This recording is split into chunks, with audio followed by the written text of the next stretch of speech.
টি-20 বিশ্বকাপে খেলার জন্য মুখে ছিলেন, কিন্তু 15 সদস্যের স্কোয়াডে রাখা হয়নি, যে কারণে একরকম অভিমান করেই আন্তর্জাতিক ক্রিকেট থেকে অবসরের ঘোষণা দিয়েছেন নিউজিল্যান্ডের ক্রিকেটার কলিন মুনরো।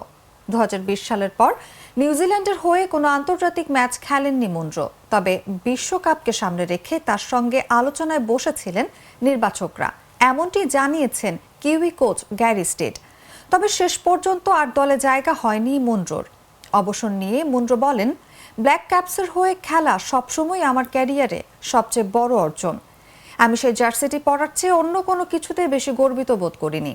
এটি সত্য যে আমি সব ফরম্যাটে 123 বার এটি করতে পেরেছি, তা নিয়ে আমি সর্বদা অবিশ্বাস্যভাবে গর্বিত হব।